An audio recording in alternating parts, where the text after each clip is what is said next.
Primeira Epístola de São Paulo aos Coríntios, capítulo 2, versículo de número 9. Mas, como está escrito, nem olhos viram, nem ouvidos ouviram, nem jamais penetrou em coração humano aquilo que Deus tem preparado para aqueles que o amam. Feche a Bíblia, coloque no banco, na cadeira e tome na mão da pessoa mais perfumada do seu lado e aperte a mão dele ou dela com carinho até eles falarem aleluia. Pentecostal que não faz barulho está com defeito de fabricação, não é? Vamos orar mais uma vez? Senhor, nós te exaltamos e te glorificamos. E nós entendemos que dentro de alguns minutos, e esta linda igreja ficará pequena para o tamanho da glória que o Senhor vai mandar do alto dos céus. Os que vieram tristes começarão a saltar de alegria. Os que vieram se arrastando não voltam se arrastando para casa. Hoje voltarão voando nas asas de um novo tempo. E antes que eu comece a ministrar a sua palavra, cerque este santuário com a sua glória. E num raio de 5 quilômetros, onde houver um demônio alojado, eu dou a esses demônios segundos para sumirem daqui. Porque se não sumirem, serão queimados pelo poder da sua glória, que aqui será derramada. Rasgue os céus sobre este lugar nesta madrugada. Manda anjos de fogo descerem aqui. Que estes anjos desçam trazendo brasas de fogo nas mãos. Comecem a esparramar essas brasas entre nós. E onde houver um crente cheio do Espírito Santo, pega ele nesta noite, Jesus, e mostra o caminho da verdadeira e poderosa adoração. Fala conosco, fica conosco. É o que eu te peço agora e sempre. E toda a igreja diz: os que podem, tomem o seu assento aplaudindo a Jesus porque Ele é bom.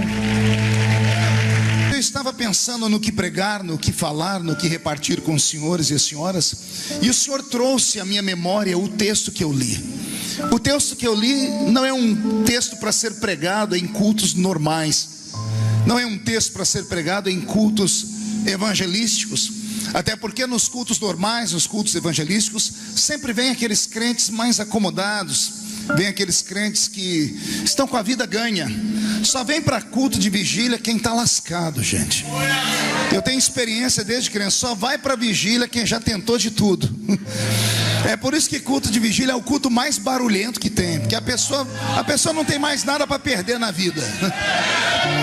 Ela não está nem aí para quem está do lado esquerdo, do lado direito. Ela quer agarrar o anjo e só soltar ele quando a glória de Deus descer. Então, na minha experiência com Deus, eu sempre falo, quando eu prego em vigília, eu peço ao Senhor que me dê o outro lado. Eu quero conduzir vocês hoje a uma caminhada, talvez não mais para este mundo físico. Quero conduzi-los ao mundo sobrenatural, porque eu estou em uma igreja que acredita no poder dos dons do Espírito Santo. E em madrugadas como essa, o Senhor pode trazer presentes espirituais, e você pode sair daqui tomado em uma unção que você jamais sonhou existir em sua vida. Alguém acredita nessas coisas aqui? Robson, mude a música para mim. Quando Paulo escreve a carta aos Coríntios, fica imaginando eu o que se passava na mente do santo apóstolo. Paulo, quando planta a igreja de Corinto, ele não é um ancião velho que escreve cartas profundas, como as suas epístolas paulinas entregues aos Gálatas ou aos Tessalônicos. Quando ele escreve a sua carta aos Coríntios, ele rememora os áureos anos em que ali ele esteve. Paulo é enviado por Deus junto com Barnabé para plantar uma linda igreja em Antioquia, e logo depois de Antioquia nasce então o ministério de Paulo. E Paulo vai plantar a sua primeira igreja como pastor, como missionário e apóstolo. E a primeira igreja que ele planta é a igreja de Corinto. Então imagine vocês que o homem que vai plantar a igreja de Corinto passou 14 anos abandonado e isolado em Tarsis. Passou uma temporada ignorado por Pedro, por João e os pais da igreja. igreja. Ele agora recupera os 14 anos em e prega na cidade de Antioquia, virando a cidade de cabeça para baixo. A igreja começa a crescer. Paulo então começa a ter revelações profundas.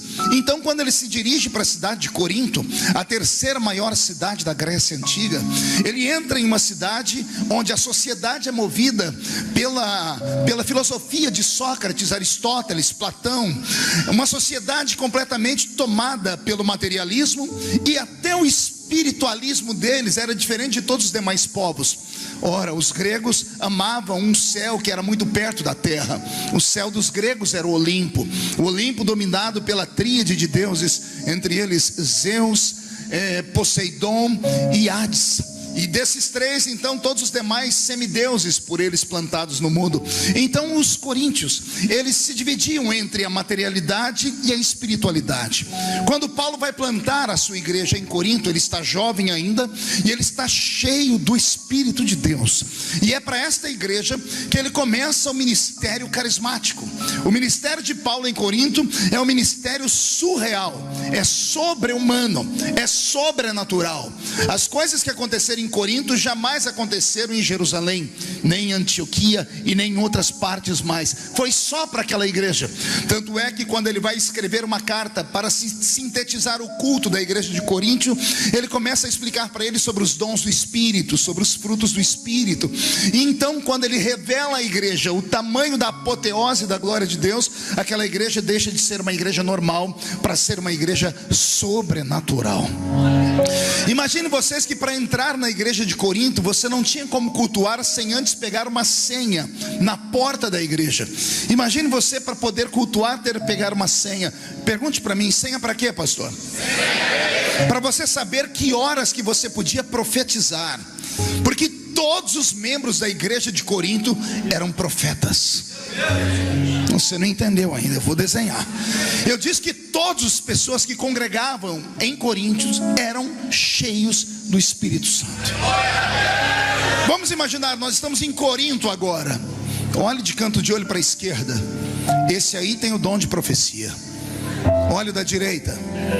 Esse expulsa demônios. Olha o que está atrás. Esse opera com sinais, prodígios e maravilhas. Olha o que está à sua frente. Esse discerne espíritos. Aquele que está lá no fundo cura os enfermos. Aquele que está no outro lado opera com um dom de maravilhas. Imagine você congregar num ambiente onde todos os crentes transpiravam azeite, onde todos os crentes eram possuídos pela glória do Eterno. Esse é o sonho de Deus para o Rio de Janeiro. Esse é o sonho de Deus para a sua vida nesta noite. Então Paulo planta esta igreja e discerne esta igreja, ele desvenda o céu. Mais tarde, quando ele volta a conhecer a igreja de Corinto, ele percebe que a igreja começa a sair daquela fase de igreja menina e começa a se tornar uma igreja madura.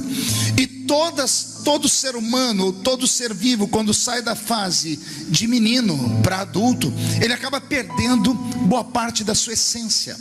Ele acaba perdendo boa parte da sua simplicidade, da sua crença. Talvez tenha sido por isso que lá em Apocalipse o Senhor tenha reclamado com uma igreja: tenho contra ti, porém, que deixastes o primeiro amor de lado. Porque o primeiro amor é aquele amor que você ama sem esperar nada em troca. É o amor que te faz subir o monte, que te faz ir às vigílias, buscar a Deus, acreditar, jejuar, orar até abrir o céu.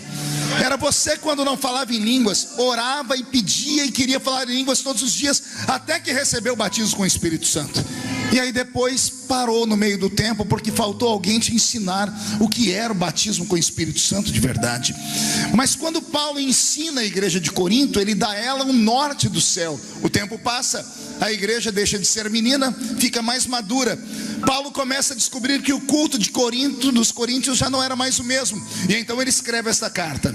E aí no capítulo que eu li, no versículo 9, Paulo diz assim aos coríntios, ele está querendo dizer a seguinte palavra: Deus ama todos da igreja. Só que a todos que estão aí dentro, eu posso dizer que Deus tem um sentimento diferente. Deus gosta de alguns, mas tem uns entre vocês que Ele é apaixonado.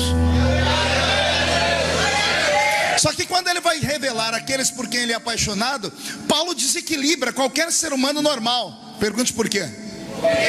Ele segrega um grupo no meio da igreja. Ele diz assim: Deus é apaixonado só por gente maluca. Deus gosta dos normais, mas Deus tem um amor por aqueles que são loucos. Deus gosta dos equilibrados, mas Deus ama aqueles que são da pá virada.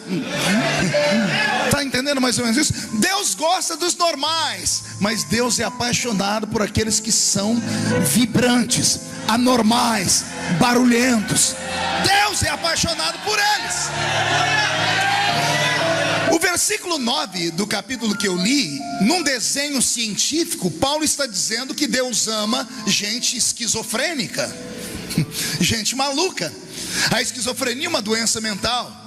Todo ser humano tem a sua psique, e a psique humana, ela é sustentada por um tripé. Toda mente humana, ela é sustentada por 3 perninhas. Quando uma das perninhas tombam, a mente humana se dissolve, a pessoa fica louca. Por exemplo, todo ser humano normal só vê o que todo ser humano normal vê.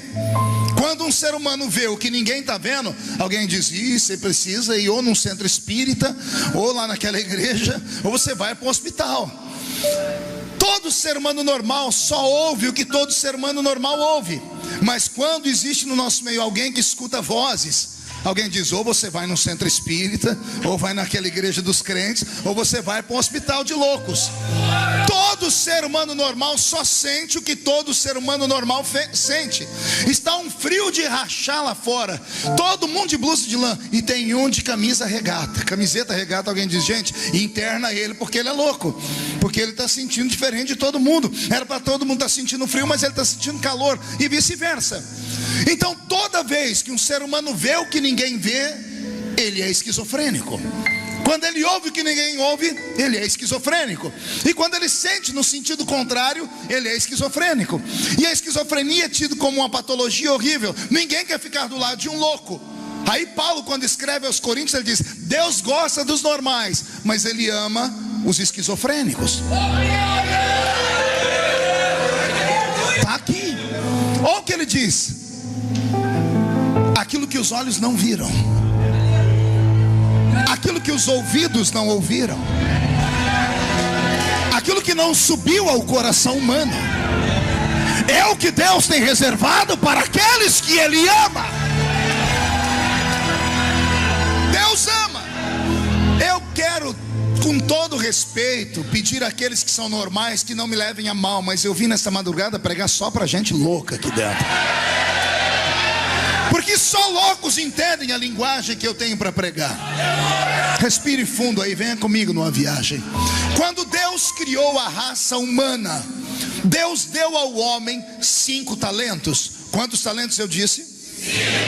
Deus deu 5 talentos que a ciência colocou o nome de serem sentidos. Seriam 5 sentidos. Entenda que estes 5 sentidos Deus não deu a todas as criaturas por Ele criado. Deus não criou só homens, Deus criou anjos e criou animais irracionais. Nem anjos e nem animais irracionais têm os 5 sentidos. Somente o homem tem os 5 sentidos. Quais seriam eles? Visão, audição, tato, paladar e visão. Repetindo: visão, audição, paladar, tato e olfato. Só assim que eu nunca me troco, eu tenho que ir apontando os dedos. Deus deu esses 5 sentidos para os homens. Pastor, os anjos não têm esses 5 sentidos? Não, não tem. Anjo não tem paladar, porque anjo não come. Anjo não tem olfato, porque ele não precisa respirar. Ele não precisa, ele não tem um pulmão para receber oxigênio. Nós só sentimos o cheiro porque nós temos um pulmão para colocar oxigênio. O anjo não precisa disso. Então Deus não deu esses sentidos a qualquer um. Deus deu esses sentidos à raça humana, porque a raça humana é a raça a quem Deus deu um reino. Deus não deu reino aos anjos, Deus não deu reino ao diabo, Deus deu reino à raça humana. Não existem 3 reinos, como as pessoas sempre dizem. Até eu já preguei, porque eu errei. Muitas vezes me ensinaram, no culto me diziam que o diabo tinha um reino, o reino das trevas. Aí eu fui procurar onde fica o reino das trevas, nunca encontrei. Não, pastor, e o inferno? Pois é, se o inferno é o reino das trevas, nem lá o diabo manda, porque a chave do inferno Jesus tomou da mão dele. Só existem dois reinos: o reino dos céus e o reino da terra. Vou repetir: só o reino dos céus e o reino da terra. Aí Deus olhou para esse mundo e disse assim: sabe o que eu vou fazer? Eu vou plantar o reino dos céus na terra. Jesus entrou nesse mundo dizendo o quê? Eis que eu vos trago o reino de Deus. O reino de Deus está implantado nesta terra. Então o diabo morre de ciúmes de mim, de você, de Deus, de tudo aquilo que Deus fez, porque só existe o reino dos céus e o reino da terra. Então para esses dois reinos, Deus deu aptidões e habilidades espirituais e habilidades materiais. A matéria funciona na matéria, o espírito funciona no espírito. Demônios, por mais forte, poderosos que são, não podem atuar neste planeta, a não ser que os donos do planeta permitam. Você sabia disso? Vou repetir: pode ser o maior de todos os demônios, pegue uma potestade maligna, pegue o maior deles, o todo poderoso deles. Se ele chegar aqui agora e tentar tocar em mim, ele não consegue, porque ele é etéreo, ele é eterno, ele é espírito, ele é translúcido, ele não é deste mundo, ele não tem átomos. Os átomos é que criam a matéria. A matéria é um presente de Deus para nós, para a raça humana. O diabo odeia o ser humano por causa disso. O diabo tenta nos imitar, porque ele tem ciúmes de nós. Pastor, como assim? Ninguém me falou isso. Pois o diabo tem ciúmes de você, e eu provo isso para você. Alguém aqui já passou perto de uma encruzilhada alguma vez? Quem já passou perto de uma encruzilhada? Alguém lembra do sacrifício que estava na encruzilhada? Desenha para mim, o que tinha lá? Galinha, farofa, cachaça, caldo, carne, vai, charuto, vela, pipoca. Pronto, todo mundo já viu. Pois bem, então escute bem. O diabo pede esse sacrifício aos seus cavalos, e as pessoas que o amam vão e entregam para ele. Engraçado, ele é espírito, mas ele pede matéria. Ele é espírito, mas pede matéria. A matéria é dada para ele, sim ou não? Sim. Quando as pessoas vão embora, os demônios dizem: oh, grande Lúcifer, olha como eles te amam, te deram tudo aqui. Então olha, tudo isso é para você. E o diabo se sente o cara. Só que olha a desgraça. Ele olha e olha e olha e olha. Ele não consegue levantar um grão de farinha. Se ele tentar pegar, ele não toca, ele é espírito. E se ele colocar na boca, ele não sente sabor, porque Deus não deu paladar a ele. Ele não sabe o cheiro e o perfume que tem a comida, porque isso Deus deu a mim, deu a você, não deu a ele. Não, você quer virar esse lugar do avesso? Respire fundo aí. O Todo-Poderoso do inferno está olhando o sacrifício com os olhos, lambendo com a testa. Aí de repente chega uma criaturinha desse tamanhozinho assim, uma formiga. A formiga chega no sacrifício dele, ela põe nas costas um grão de farinha e vai embora. E o diabo perde para uma formiga. Mas tem coisa pior, pergunte o quê? Aquele cachorro que ninguém quer, lazarento, rabugento, fedido, cheio de mosquito em cima dele, todo mundo chuta o infeliz. O Todo-Poderoso do inferno olha o diabo chegar perto do sacrifício, o cachorro abocanha o frango, a galinha, pega tudo e leva embora, e o diabo não pode fazer nada. Mas tem coisa pior do que isso, pergunte o quê? Aquele bebum que ninguém dá nada por ele, aquele cracudo que ninguém dá nada por ele, que ninguém consegue fazer nada por ele. Ele chega no sacrifício do diabo, pega o litrão e manda para dentro. E o diabo perde até para uma formiga, o diabo perde para um cachorro e perde para um bebum. E ele vai querer enfrentar você? Dá na cara dele! Dá na cara dele!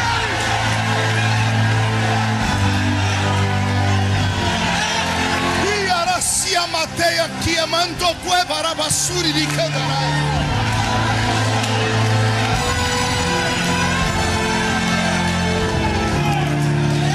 Segura aí.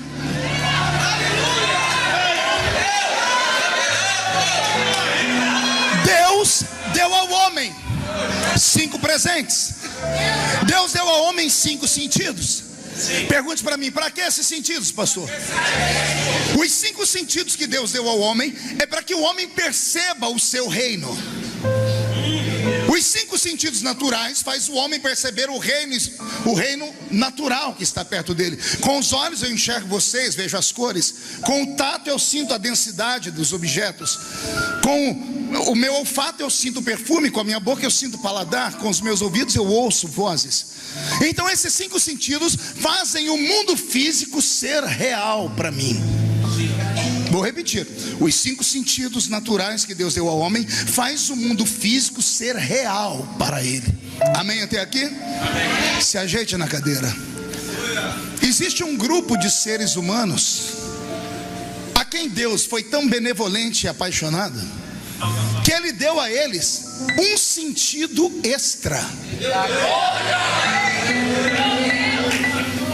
chamado de 6º sentido. Que as mulheres acham que elas que detêm o 6º sentido, porque elas sabem quando o homem acorda, sabe como é que ele está, como não está. Mas não é nada disso, senhoras.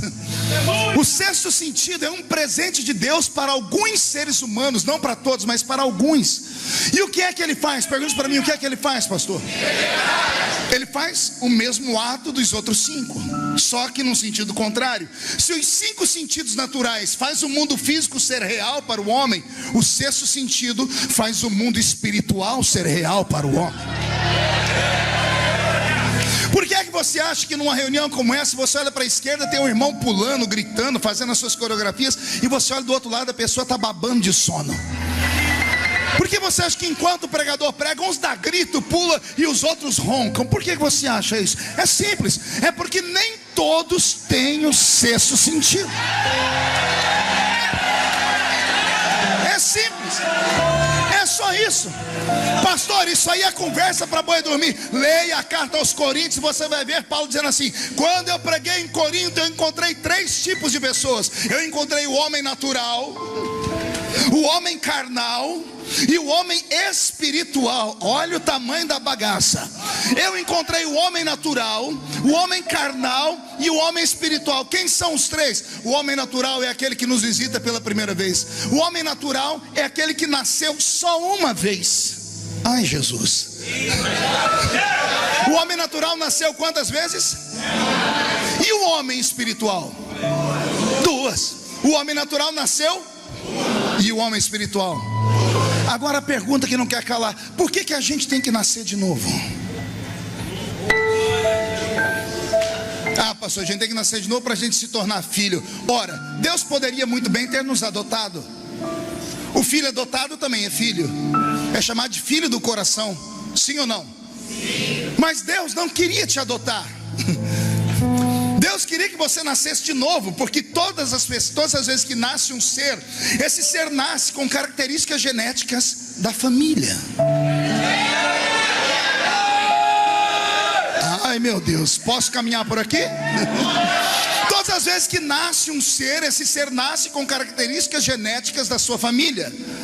A pessoa que nasce herda características genéticas do pai e da mãe: cabelo, olhos, perna, braço, cor da pele, biologia pura. Então quando Deus disse: eu quero que você nasça de novo, Ele quer que você nasça de novo para que você passe a herdar características genéticas do seu novo pai.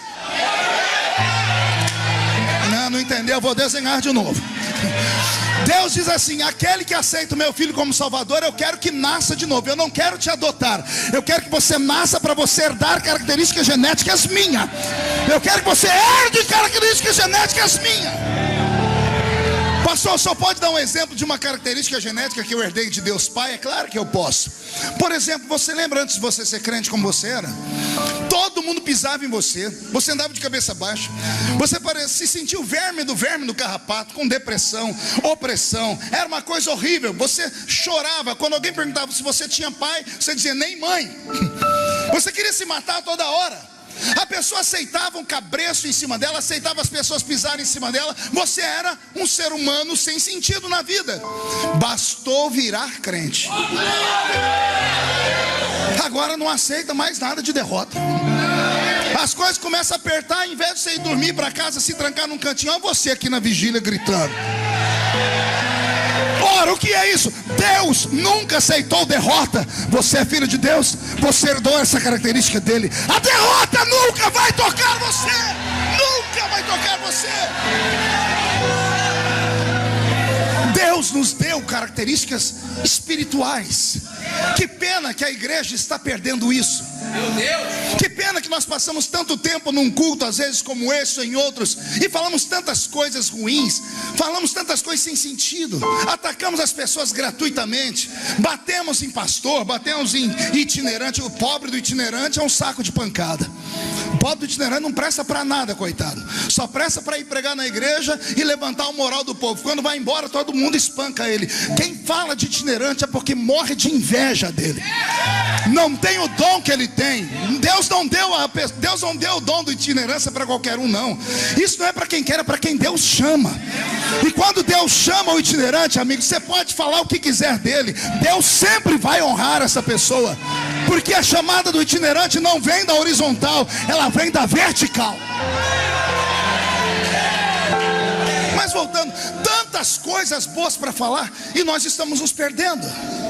E ao nos perdermos, nós não deixamos nenhum tipo de legado para os jovens que estão vindo por aí. Os nossos filhos já não tem mais espiritualidade dentro deles. A nossa juventude é uma juventude completamente perdida. Os crentes entram dentro de uma igreja como essa ou em outras, vêm para ouvir algumas mensagens que massageiam os seus egos. Eles postam no Facebook: vou hoje no culto para ver o que Deus tem para mim.